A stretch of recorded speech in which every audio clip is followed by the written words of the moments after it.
सभी प्यारे दोस्तों का स्वागत है सार्थक कोचिंग क्लासेस में। जैसा कि आप सभी प्यारे साथियों को पता है, उत्तर प्रदेश पुलिस कांस्टेबल 2024 की भर्तियों के लिए हमने एकलव्य सीरीज स्टार्ट की है, जिसकी क्लासेस काफी समय पहले स्टार्ट हो चुकी हैं। यदि आपने इससे पहले की क्लासेस नहीं देखी तो उनको अवश्य देख लें। उसकी लिंक मैंने आपको नीचे डिस्क्रिप्शन में दे दी है। ठीक है दोस्तों, प्ले लिस्ट बनी हुई है, आप क्रमवाइज तरीके से सारी क्लासेसों को ले सकते हैं और टेलीग्राम ग्रुप को ज्वाइन करके अपने नोट्स भी बना सकते हैं। ठीक है दोस्तों, आज जो हमारा हिंदी का नया चैप्टर है वो है उपसर्ग और प्रत्यय। तो किसके बारे में हम पढ़ेंगे दोस्तों? हम पढ़ेंगे उपसर्ग और प्रत्यय के बारे में। ठीक है, तो चलिए बिना देर के हुए हमारी आज की हिंदी की क्लास स्टार्ट करते हैं।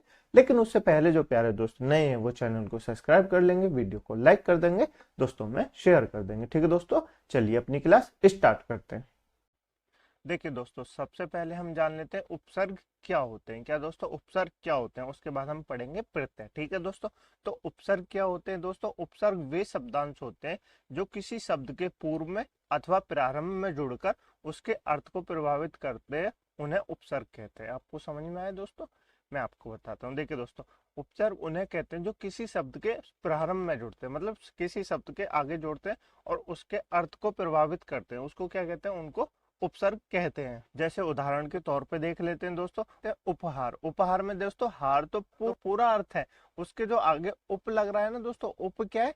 उप एक उपसर्ग है। उप एक उपसर्ग है। हार तो पूर्ण शब्द है, हार तो पूरा शब्द है, लेकिन उसके आगे जो उप शब्द जुड़ा हुआ है वे एक उपसर्ग है। जैसे उपवन। उपवन में वन तो पूरा अर्थ है, वन का तो अपना अर्थ एक सार्थक अर्थ है, लेकिन उसके आगे उप जुड़ने के बाद उपवन हो जाता है। उपसर्ग लगने से उसका शब्द बदल जाता है, तो क्या हो गया?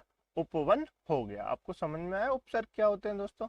बिल्कुल समझ में आ गया होगा। ठीक है दोस्तों, अब जान लेते हैं हिंदी में मुख्यतः 4 प्रकार के उपसर्ग होते हैं। कितने प्रकार के उपसर्ग होते हैं दोस्तों? आप बताएंगे। 4 प्रकार के उपसर्ग होते हैं। कौन कौन से होते हैं? एक तो संस्कृत का होता है, एक हिंदी का होता है, एक उर्दू का होता है और एक अंग्रेजी का होता है। तो कौन कौन से उपसर्ग होते हैं? संस्कृत के होते हैं, हिंदी के होते हैं, उर्दू के होते हैं और अंग्रेजी के होते हैं। ठीक है दोस्तों, तो आपसे कोई पूछे उपसर्ग कितने प्रकार के होते हैं, आप बताएंगे 4 प्रकार के होते हैं। ठीक है दोस्तों, आगे चले? ठीक है, चलिए आगे चलते हैं। उपसर्ग आपको समझ में आए। अब जान लेते हैं दोस्तों संस्कृत के उपसर्ग कौन कौन से होते हैं। दोस्तों, संस्कृत के 22 मूल उपसर्ग हैं। कितने?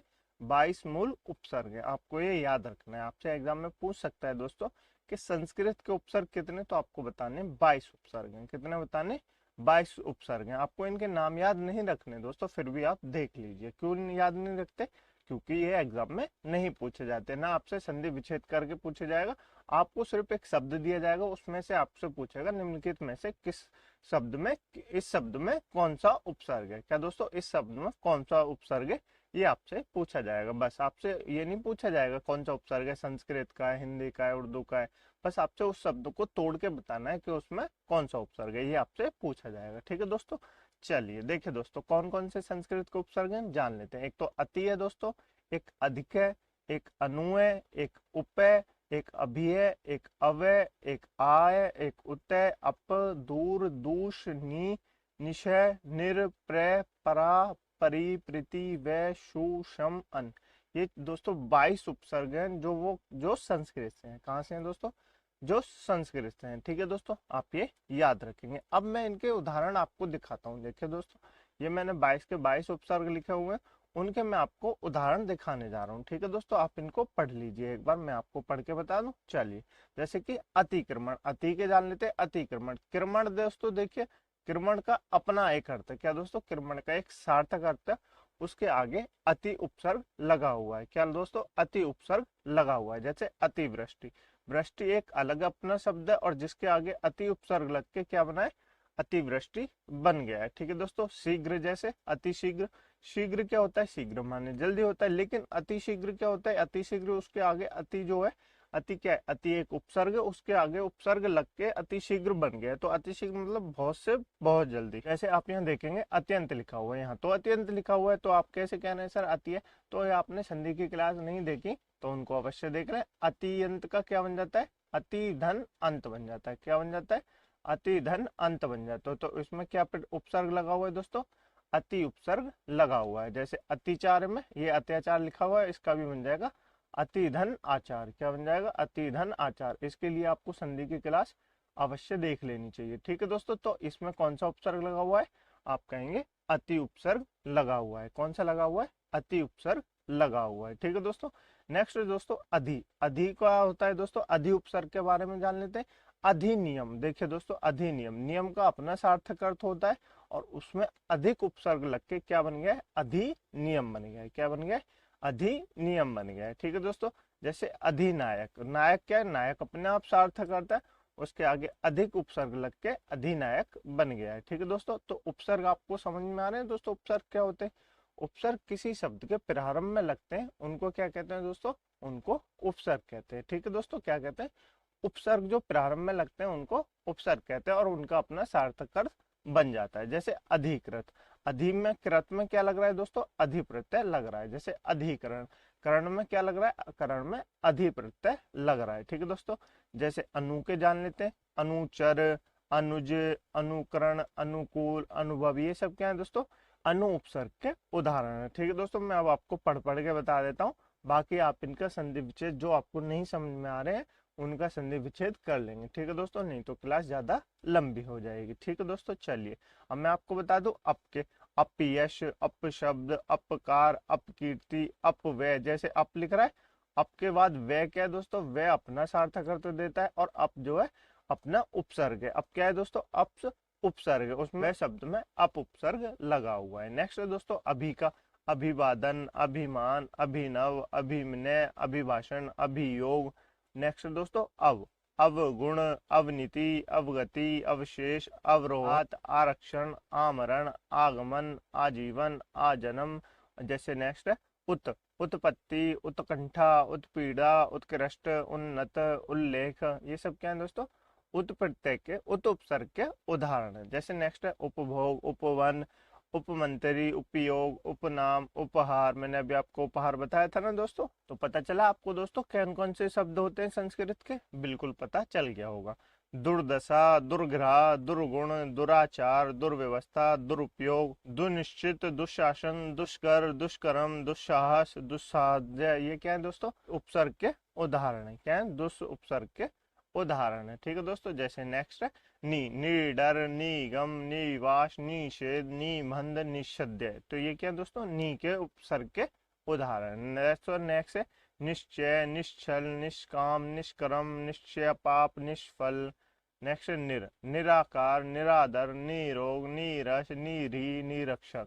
नेक्स्ट दोस्तों प्रदान, प्रबल, प्रयोग, प्रसार, प्रहार, प्रयत्न। नेक्स्ट पराजय, पराभय, पराक्रम, परामर्श। ये क्या है दोस्तों, परा उपसर्ग के उदाहरण है। नेक्स्ट दोस्तों पर, ये आप पढ़ लेंगे, मैं आपको सिर्फ पढ़ के इसलिए बता रहा हूँ क्योंकि क्लास ज्यादा लंबी हो जाएगी। आप इनका संधि विच्छेद करके जब देखेंगे ना तो आपको समझ में आ जाएगा। जैसे मैं आपको बताऊं परिक्रमा, तो क्रमा का अपना अर्थ है और उसमें परि उपसर्ग लगा हुआ है। क्या लगा हुआ है, परि उपसर्ग लगा हुआ है। जैसे परिवार, वार का अपना अर्थ है, उसमें परि क्या लगा हुआ है, परि एक उपसर्ग लगा हुआ है। जैसे परिपूर्ण, पूर्ण का अपना सार्थक अर्थ है, उसके आगे परि उपसर्ग लगा हुआ है। ठीक है दोस्तों, परिश्रम, परीक्षा। नेक्स्ट दोस्तों प्रीति, प्रतिदिन, प्रत्येक, प्रतिकूल, प्रतिहिंसा, प्रतिरूप, प्रतिध्वनि। नेक्स्ट दोस्तों विजय, बिहार, विख्यात, व्यधि, व्यसन, व्यवहार।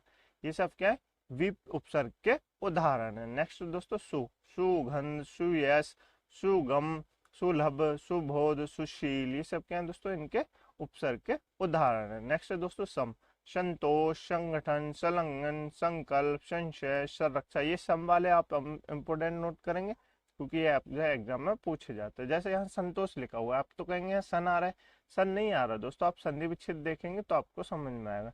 यहाँ जो आवाज आएगी वो सम धन तोष की आएगी। क्या आएगी, सम धन तोष की आवाज आएगी। तो सम जो है इसमें सम उपसर्ग लगा हुआ है। ठीक है दोस्तों, जैसे नेक्स्ट है अनंत, अनुपयोगी, अनुपयुक्त, अनगागत, अनिष्ट, अनुगम। तो आपको ये समझ में आए दोस्तों, संस्कृत के उपसर्ग के उदाहरण मैंने आपको बताया, आपको समझ में आए, बिल्कुल समझ में आ गए होंगे। ठीक है दोस्तों, आप इनको पढ़ लेंगे, आप इनको छोड़ेंगे नहीं दोस्तों क्योंकि ये एग्जाम में आपसे पूछे जाते हैं। चले आगे, चलिए आगे चलते हैं। अब जान लेते हैं दोस्तों हिंदी के उपसर्ग के बारे में।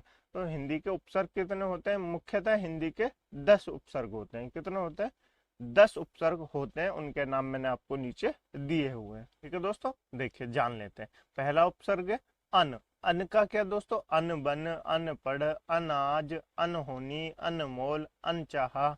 जैसे मैं आपको अनबन का बनाऊं तो इसमें बन अलग है और अन का है अनेक उपसर्ग है। क्या है दोस्तों? अनेक उपसर्ग है। आप ये याद नहीं रखेंगे कि इनमें से कौन सा शब्द किस का उपसर्ग है, हिंदी का है, संस्कृत का है, अंग्रेजी का है या किसी और का है। आपको ये सब याद नहीं रखना दोस्तों, आपको बस इतना याद रखना है कि इसमें कौन सा उपसर्ग लगा हुआ है। ठीक है दोस्तों, आपसे शब्द देगा और आपसे पूछेगा इसमें कौन सा उपसर्ग लगा हुआ है। जैसे इसमें कौन सा लगा है? अन उपसर्ग लगा हुआ है। ठीक है दोस्तों, तो आपको यही याद रखना है बस। नेक्स्ट है अध। अध पका, अध मरा, अध जला, अध खिला, अध नंगा, अध गला। ये सब क्या है दोस्तों? अध उपसर्ग के उदाहरण है। ठीक है दोस्तों, नेक्स्ट है दोस्तों उन। 39, 19, 29, 59, 79, ये सब क्या है? उन उपसर्ग के उदाहरण। जैसे नेक्स्ट है ओ। ओ गुण, ओ घट, ओ सर, ओ घटा, आमतौर। ठीक है दोस्तों, नेक्स्ट है कु। कुपुत्र, कुरूप, कुख्यात, कुचक्र, क्रूति। नेक्स्ट है दोस्तों विन। बिन खाया, बिन बिहाया, बिन बयो, बिन मांगा, बिन बुलाए। ये सब इनके उदाहरण है। ठीक है दोस्तों, भर। भर पेट, भरपूर, भर कम, ये सब आप इंपॉर्टेंट याद रखेंगे भर के, क्योंकि भर के एग्जाम में आपसे पूछे जाते हैं। ठीक है दोस्तों, जैसे नेक्स्ट है दु। दुष्टकार, दुर्बला, दुर्जन, दुर्बल, दुकाल। ये सब क्या है? दो उपसर्ग के उदाहरण है। जैसे न, कुल, नपुंसक, नगण्य। ठीक है दोस्तों, नेक्स्ट है से। सफल, सबल, सगुण, संजीव, सकर्म। तो ये सब क्या है दोस्तों? इन सब के उदाहरण है। आपको समझ में आए दोस्तों? हिंदी के उपसर्ग कितने? 10 हैं। ठीक है दोस्तों, मैंने आपको उनके उदाहरण बताए और मुझे उम्मीद है आपको उपसर्ग के बारे में कोई कंफ्यूजन नहीं होगा। ठीक है दोस्तों, संस्कृत के उपसर्ग भी आपको दिखाए, उनमें भी आपको कोई कंफ्यूजन नहीं होगा। ठीक है दोस्तों, मैं आपको फिर से बता रहा हूँ, आपको सिर्फ इतना याद रखना है। आपको एक शब्द देगा, जैसे भरपेट दे दूं मैं आपको, जैसे भरपूर दे दूं, तो आपसे पूछेगा इसमें उपसर्ग क्या है, तो आपको क्या बताना है? आपको बताना है इसमें भर उपसर्ग है। क्या है दोस्तों? भर उपसर्ग है। आपको उपसर्ग क्लियर हुए? बिल्कुल क्लियर हो गए होंगे। आगे चलें, चलिए अब दो उपसर्ग और बचे हैं, उर्दू और अंग्रेजी के, उनके बारे में जान लेते हैं। छोटे छोटे से उपसर्ग हैं, उनके बारे में जान लेते हैं। जैसे दोस्तों ला। ला का क्या होता है? लापारिश, लाचार, लाजवाब, लापरवाह, लापता। सब क्या है? ला उपसर्ग के उदाहरण है। जैसे बद, बदनाम, बदसूरत, बदनाम, बद दिमाग, बदबू, बदकिस्मत। ये क्या है? इसके उदाहरण है। ये आपको याद रखने हैं दोस्तों, ये एग्जाम में अवश्य पूछे जाते हैं। ठीक है दोस्तों, इंपॉर्टेंट है। जैसे बेकाम, बेअसर, बेरहम, बेईमान, बेरम। नेक्स्ट है दोस्तों कम। कम मखत, कम जोर, कम दिमाग, कम अकल, कम उम्र। आप दोस्तों जब इनके वो पढ़ेंगे ना शब्द, तो आपको समझ में अपने आप ही आ जाएगा कि इसमें कौन सा उपसर्ग है। जैसे मैं आपको नेक्स्ट बताऊं गैर, आप बोलेंगे गैर कानूनी, बोल के देखिए गैर कानूनी, तो अलग अलग बोल रहा है ना, गैर और कानूनी अलग अलग बोल रहा है, तो गैर क्या हो जाएगा? गैर उपसर्ग हो जाएगा। जैसे आगे बोलिए गैर जरूरी। कैसे? गैर जरूरी, तो गैर क्या है? गैर अलग है। जो अलग शब्द बोले आपसे वो क्या हो जाएगा? वो उपसर्ग हो जाएगा। बोल के देखिए दोस्तों, मैं आपको बताऊं, बदसूरत में बताऊं, बदसूरत। क्या दोस्तों? बदसूरत बोला है ना आपको, बदसूरत। तो बद क्या है? बद इसमें उपसर्ग है। याद आया आपको दोस्तों? बिल्कुल याद हो जाएगा। जैसे गैर कानूनी, गैर जरूरी, गैर हाजिरी, गैर सरकारी, ये सब आप बोलेंगे ना दोस्तों तो आपको समझ में आ जाएंगे। जैसे बेस, तो बेस का आप कैसे बोलेंगे? बेस कीमती। कैसे? बेस कीमती। तो बेस क्या है? बेस एक उपसर्ग है। जैसे बेसुमार, जैसे बेसुमार। ठीक है दोस्तों, बेस सकल, बेसकल। तो ये सब क्या हो जाएंगे? उर्दू के जो उपसर्ग है उनके उदाहरण हो जाएंगे। आपको क्लियर हुए? बिल्कुल क्लियर हो गए होंगे। ठीक है दोस्तों, आगे जान ले, आगे चलते हैं, अंग्रेजी के उपसर्ग के बारे में जान लेते हैं। अंग्रेजी के तो थोड़े से ही हैं, मतलब हैं तो बहुत सारे, और मैं आपको थोड़े से लाया हूँ, आप देख के समझ जाएंगे। जैसे सब रजिस्ट्रार, सब जज, सब कमेटी, सब इंस्पेक्टर, ये जो सब शब्द है, ये सब क्या है दोस्तों? अंग्रेजी का जो उपसर्ग है वो है सब। ठीक है दोस्तों, जैसे नेक्स्ट है हाफ। हाफ कमीज, half ticket, half pant, half shirt. तो हाफ क्या है दोस्तों?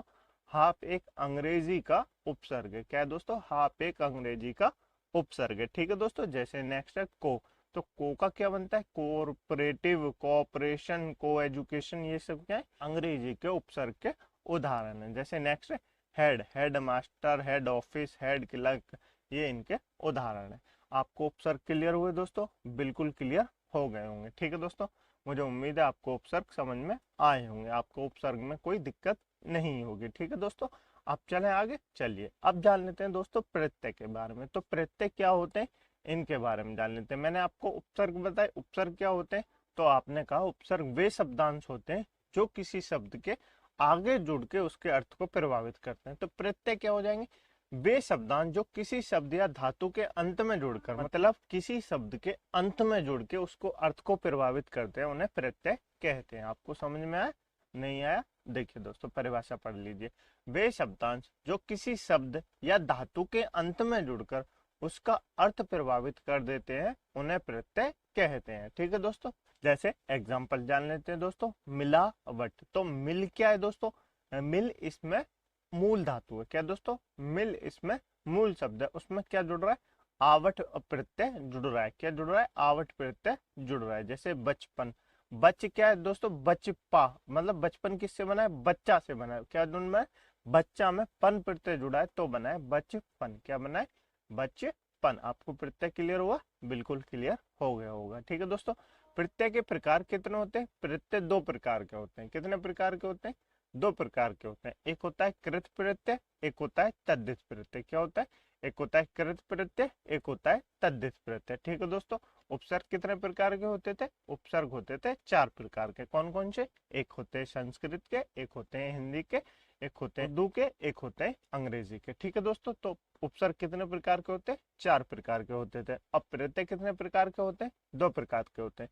एक होता है कृत प्रत्यय, एक होता है तद्धित प्रत्यय। कृत प्रत्यय को दोस्तों क्या कहा जाता है? कृदंत प्रत्यय कहा जाता है। क्या कहा जाता है? कृदंत प्रत्यय कहा जाता है। तो आप ये भी याद रखेंगे। ठीक है दोस्तों, आगे चले। चलिए आगे चलते हैं। कृत प्रत्यय क्या होता है दोस्तों? कृत प्रत्यय के बारे में जान लेते हैं। कृत से आपको क्या समझ में आ रहा है दोस्तों? कैसे क्या पढ़ा था हमने? आप कोशिश कीजिए जो आपको समझ में आए। ठीक है दोस्तों, तो कैसे आपको याद आएगा कि हमने क्रिया पढ़ा था? क्या पढ़ा था दोस्तों? हमने सबसे पहले क्रिया पढ़ा था, जिसके बारे में हम अब तक पढ़ते आ रहे हैं, मतलब जिससे संबंधित अब तक हम पढ़ते आ रहे हैं। ठीक है दोस्तों, तो कैसे मतलब कृत और कैसे मतलब क्रिया। देखिए दोस्तों, वह प्रत्यय जो क्रिया या धातु शब्दों के साथ युक्त होते हैं, उन्हें कृत प्रत्यय कहते हैं। आपको समझ में आया? नहीं आया? मैं बताता हूँ। देखिए दोस्तों, आपको याद कैसे रखना है? आपको इससे याद रखना है कैसे कृत कैसे क्रिया। बार बार बोलिए दोस्तों, कैसे कृत कैसे क्रिया, कैसे कृत कैसे क्रिया, तो आपको याद हो जाएगा। कृत मतलब वे प्रत्यय जो क्रिया या धातु के साथ जुड़ते हैं। क्रिया का मूल अर्थ क्या होता है? क्रिया का मूल शब्द धातु ही तो होता है। क्या होता है? धातु ही तो होता है। तो क्रिया के साथ जुड़ते हैं, उसको क्या कहते हैं? क्रिया का जो मूल धातु होता है उसके साथ जुड़ते हैं, उन्हें कृत प्रत्यय कहते हैं। अब क्रिया क्या होती है? जैसे मैं आपको कोई शब्द बता दूं, जैसे लेख बता दूं। क्या बता दूं? लेख बता दूं। लेख में ना प्रत्यय जोड़ देंगे तो क्या हो जाएगा? लिख ना हो जाएगा। क्या हो जाएगा? लिख ना हो जाएगा। और ना क्या हो जाएगा दोस्तों? इसमें ना प्रत्यय हो जाएगा। और ये लेख क्या है? ये एक क्रिया हो जाएगी। क्या हो जाएगी? लेख एक क्रिया हो जाएगी, जिसमें लेख मूल धातु है। क्या दोस्तों? लेख मूल धातु है। ये आपको समझ में आया? क्रिया क्या होती है मैंने आप क्रिया वाली क्लास में बताया था। लेख मतलब क्रिया क्या होती है? मूल धातु में ना प्रत्यय जोड़ने से क्रिया बन जाती है। ठीक है दोस्तों, जैसे लेख, लेख में नाम प्रत्यय जोड़ेंगे, लेख ना। क्या दोस्तों? लिखना, लिखना हो जाएगा। लेकिन लिख में हमने यहाँ क्या जोड़ दिया? कै प्रत्यय जोड़ दिया। क्या जोड़ दिया? तो क्या हो जाएगा? लेखक। क्या हो जाएगा? लेखक। तो इसमें प्रत्यय क्या हो जाएगा? अक प्रत्यय हो जाएगा। क्या हो जाएगा? अक प्रत्यय हो जाएगा। जैसे नेक्स्ट है दोस्तों पाठक। पाठक में क्या प्रत्यय हो जाएगा? अक प्रत्यय हो जाएगा। बोल के देखिए पाठक, बोल के देखिए पाठक, बोल के देखिए पाठक। तो क्या प्रत्यय हो जाएगा? अक प्रत्यय हो जाएगा। जैसे दोस्तों नेक्स्ट है लिखावट। क्या बोल के देखिए? लिख आवट, बोल के देखिए लिख आवट। तो प्रत्यय क्या हो जाएगा? आवट प्रत्यय हो जाएगा। ठीक है दोस्तों, जैसे नेक्स्ट है पढ़ाई। तो बोल के देखिए पढ़ आई, बोल के देखिए पढ़ आई। तो क्या प्रत्यय हो जाएगा? आई प्रत्यय हो जाएगा। ठीक है दोस्तों, जैसे नेक्स्ट है उड़ान। तो बोल के देखिए उड़ान, बोल के देखिए उड़ान, उड़ान। तो क्या हो जाएगा? आन इसमें प्रत्यय हो जाएगा। क्या हो जाएगा? आन इसमें प्रत्यय हो जाएगा। आपको समझ में आए? बिल्कुल समझ में आ गए होंगे। ठीक है दोस्तों, तो आपको क्या समझ में आया? कृत प्रत्यय क्या होते हैं? जो क्रिया मतलब मूल क्रिया का जो मूल धातु होता है, मतलब क्रिया का जो मूल शब्द होता है उसमें जुड़ते हैं, उसको क्या कहते हैं? उसको कृत प्रत्यय कहते हैं। आपको क्लियर हुआ? बिल्कुल क्लियर हो गया होगा। अब चलते हैं दोस्तों तद्धित प्रत्यय। तद्धित प्रत्यय के बारे में जान लेते हैं। देखिए दोस्तों, हमने बताया आपको क्रिया में जो जुड़े वो क्या होता है, वो कृत प्रत्यय होता है। क्या होता है? कृत प्रत्यय होता है। लेकिन अब जो बचे, जैसे संज्ञा, सर्वनाम, विशेषण बचे, इनमें जो जुड़े उसे क्या कहते हैं? उसे तद्धित प्रत्यय कहते हैं। ठीक है दोस्तों, आपको ये याद रखना है। जैसे वे प्रत्यय जो धातु को छोड़कर अन्य शब्दों, संज्ञा या सर्वनाम व विशेषण में जुड़ते हैं, उन्हें तद्धित प्रत्यय कहते हैं। ठीक है दोस्तों, एग्जाम्पल जान लेते हैं दोस्तों। पंडिताइन, क्या दोस्तों? पंडिताइन, तो इसमें पंडित क्या है? पंडित तो संज्ञा है। क्या है दोस्तों? पंडित तो संज्ञा है। उसमें क्या जुड़ रहा है? आइन प्रत्यय जुड़ रहा है। इनके आप जो एग्जाम्पल है ना, ये आप इंपोर्टेंट नोट करेंगे 3 स्टार मार्क करके, क्योंकि ये आपसे एग्जाम में पूछे जाते हैं। पंडिताइन, तो इसमें क्या प्रत्यय हो जाएगा? पंडित धन आइन प्रत्यय हो जाएगा। क्या हो जाएगा? आइन प्रत्यय हो जाएगा। जैसे नेक्स्ट है ठकुराइन, तो ठाकुर में क्या जुड़ रहा है? आइन प्रत्यय जुड़ रहा है। क्या हो जाएगा? ठकुराइन। चतुराई में क्या जुड़ रहा है दोस्तों? चतुराई में चतुर प्लस आई प्रत्यय जुड़ रहा है। क्या जुड़ रहा है? आई प्रत्यय जुड़ रहा है। जैसे लड़ाई में क्या जुड़ रहा है? लड़ प्लस आई प्रत्यय जुड़ रहा है। ठीक है दोस्तों, जैसे सेठानी में क्या जुड़ रहा है? सेठ प्लस आनी प्रत्यय जुड़ रहा है। क्या जुड़ रहा है? आनी प्रत्यय जुड़ रहा है। जैसे नेक्स्ट है नौकरानी, नौकरानी में क्या जुड़ रहा है? नौकर प्लस आनी प्रत्यय जुड़ रहा है। तो आपको समझ में आया तद्धित प्रत्यय क्या होते हैं, कृत प्रत्यय क्या होते हैं। कृत प्रत्यय वह होते हैं जो क्रिया की धातु, क्रिया का जो मूल शब्द होता है धातु, उसमें जुड़ के क्या करें? एक शब्द को प्रभावित करें, उनको कृत प्रत्यय कहते हैं। ठीक है दोस्तों, तद्धित प्रत्यय क्या होते हैं? तद्धित प्रत्यय वे प्रत्यय जो धातु के छोड़कर अन्य शब्दों, संज्ञा, सर्वनाम, विशेषण में जुड़ते हैं, उन्हें तद्धित प्रत्यय कहते हैं। ठीक है दोस्तों, आपको क्लियर हुआ? बिल्कुल क्लियर हो गए होंगे ये सब। ये देखिए दोस्तों, मैंने आपको कुछ 50 उपसर्ग के उदाहरण दिए हुए, आप इनको पढ़ लेंगे। ठीक है दोस्तों, मोस्ट इंपोर्टेंट जो शब्द थे उन सब के मैंने आपको उदाहरण यहाँ दे दिए। ठीक है दोस्तों, और 50 मैंने आपको प्रत्यय के उदाहरण दिए हुए हैं। क्या दोस्तों? 50 मैंने आपको प्रत्यय के उदाहरण दिए हुए हैं। तो आप इन दोनों को पढ़ लेंगे, ये दोनों आपके लिए बहुत महत्वपूर्ण है। ये जो मैंने आपको 50 इनके एग्जाम्पल दिए, ये बहुत इंपॉर्टेंट शब्द है, तो आप इनको एक बार देख लेंगे। ठीक है दोस्तों, मुझे उम्मीद है आपको ये क्लास अच्छी लगी होगी। यदि आपको क्लास अच्छी लगी है तो वीडियो को लाइक कर दें, दोस्तों में शेयर कर दें और चैनल को सब्सक्राइब जरूर कर लें। ठीक है दोस्तों, कमेंट बॉक्स में अपने ओपिनियन बताना ना भूलें दोस्तों कि आपको क्लास कैसी लगी, आपको क्लास समझ में आ रही है दोस्तों या नहीं आ रही। ठीक है दोस्तों, ये आप हमें अपना फीडबैक अवश्य बताएं। यदि आप हमसे कुछ और चाहते हैं तो वो भी कमेंट बॉक्स में बता सकते हैं। ठीक है दोस्तों, मिलते हैं एक अगली क्लास में। तब तक के लिए अपनी क्लासों का रिवीजन करते रहिए और अपनी पुरानी क्लास जितनी है दोस्तों उनको अवश्य देख लें और इस क्लास को बार बार रिवाइज करें यदि आपको उपसर्ग और प्रत्यय क्लियर नहीं हुए, क्योंकि दोस्तों इस क्लास से आपके एग्जाम में 1 से 2 क्वेश्चन अवश्य देखने को मिलेगा। ठीक है दोस्तों, मिलते हैं अगली क्लास में एक नए चैप्टर के साथ। तब तक के लिए अपना ख्याल रखिएगा। जय हिंद, जय भारत।